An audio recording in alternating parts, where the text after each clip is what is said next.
Bonjour, je suis Pierre Blot.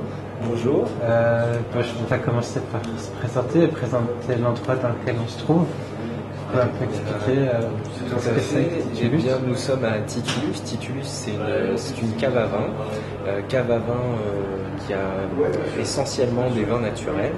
On est aussi épicerie fine, on propose des produits d'épicerie fine et aussi bar à vin. Et vous pouvez expliquer vous, personnellement, comment vous en êtes arrivé là, d'où vient votre intérêt pour ces vins? La passion, tout d'abord la passion, la volonté de vouloir goûter différents vins, la passion du vin en lui-même, et puis aussi la passion du vin naturel, c'est-à-dire d'aller vers ces vins qui se rapprochent peut-être un petit peu plus du terroir, qui peuvent plus surprendre, alors souvent, selon ce que les gens aiment ou pas, en bien ou en mal. Peut-être que c'est le moment que les gens nous suivent vraiment, c'est de repréciser un tout petit peu les termes, ce terme de vin naturel, puisque un bio, vin naturel, ça, les gens qui ne se connaissent pas vraiment, pas encore, qui les découvrent, peuvent confondre, peuvent ne pas s'y retrouver. Alors c'est vrai que c'est assez complexe parce qu'en fait le terme vin naturel n'est pas reconnu dans la législation. Il n'y a pas de cadre législatif pour le vin naturel, pour les vins biodynamiques non plus.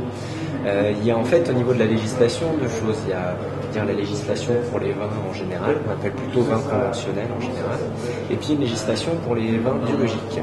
Après, malheureusement, cette législation ne va pas assez loin, c'est-à-dire qu'il y a encore des intrants chimiques qui peuvent être utilisés au niveau de la culture de la vigne et des intrants chimiques qui peuvent être utilisés au niveau de la vinification. On parle souvent justement du taux de sulfite comme un exemple, c'est-à-dire qu'on a des taux de sulfite qui sont encore assez élevés, qui sont encore tolérés dans cette législation européenne. Donc c'est pour ça, on va dire, qu'il y a des vignerons qui vont un peu plus loin.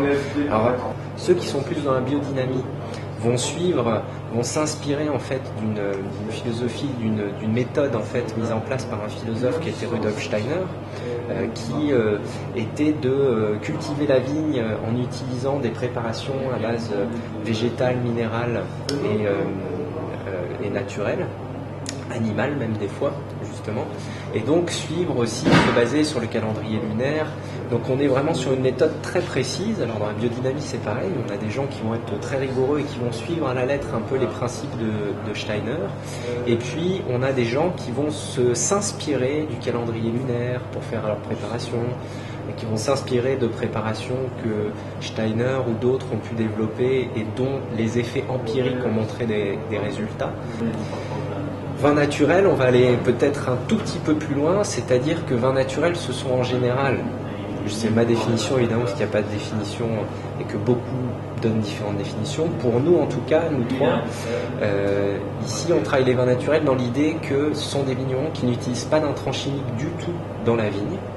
Gros travail du sol, de la matière organique, on va essayer justement de faire en sorte que le sol soit vivant et de manière à ce que la vigne se nourrisse le plus possible naturellement pour avoir un beau raisin.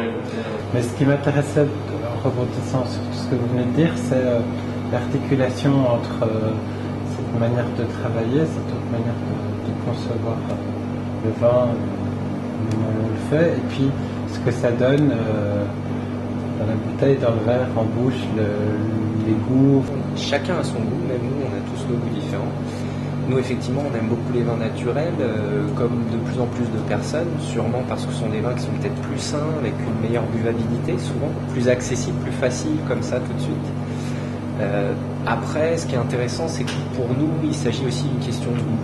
Mais c'est un vin qui interpelle. En général, on a de la chance ici, je touche du bois, on a des vins qui plaisent, justement, pour la plupart, en tout cas essentiellement, qui plaisent beaucoup. Mais c'est toujours très intéressant de voir la réaction des gens et de voir que ce sont des vins qui peuvent vraiment surprendre. Je dirais même, quand on a justement des gens qui sont surpris ou pas forcément dans le bon sens, c'est aussi bien de pouvoir leur expliquer ce que je vous ai dit. C'est-à-dire de manière pédagogique, expliquer cette complexité. Les gens sont perdus aujourd'hui, ne savent plus reconnaître vraiment si c'est un bon ou un mauvais vin, qu'est-ce qui est bon, qu'est-ce qui n'est pas bon.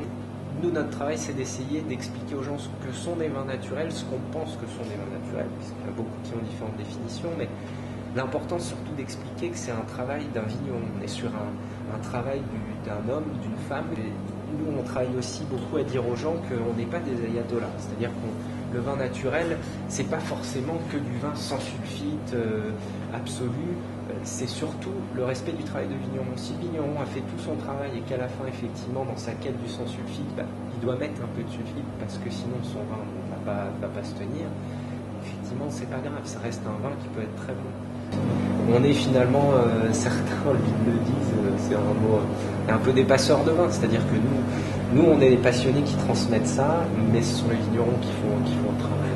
Par rapport à cette idée de passeur, on va commencer par des vins qui sont peut-être plus accessibles, avec des repères, on va dire, par rapport à des vins que les gens sont plus habitués à boire, plus conventionnels. Et puis après, on va effectivement petit à petit essayer de leur proposer d'autres choses. J'imagine que quand les gens reviennent, petit à petit, se noue une relation, vous les connaissez, et il y a une singularité de l'échange, du conseil. Je crois que s'il n'y avait pas ça, effectivement, même nous, à un bout d'un moment, on s'embêterait, mais c'est vrai qu'il y a une relation qui se noue, et puis c'est une relation de confiance. Et est-ce que quand vous avez reçu notre email, ça vous a étonné qu'une institution culturelle, des gens qui, encore il y a quelques années, prêtaient du disque, des films, des DVD, etc., s'intéressent au vin? Pas du tout, puisque le vin, c'est notre culture. Nous, tous les trois, on vient de la Loire, à la base, et donc, effectivement, on a été bercés et baignés dans cette culture de vitivinicole. Pour moi, c'est aussi, j'ai beaucoup travaillé, notamment dans le milieu de la musique, et j'y retrouve beaucoup de similitudes en termes de passion, de découverte, d'envie de découvrir. Et alors, le fait qu'une institution comme vous s'intéresse à ce sujet-là, je trouve ça très intéressant et en même temps très rassurant. Et je pense que plus ça devient accessible, plus on en parle, je pense que c'est vraiment quelque chose qui va s'ouvrir. C'est-à-dire que les gens vont vraiment s'y intéresser parce que ce sont des bons vins, des vins sains, intéressants, plein de plaisir à boire.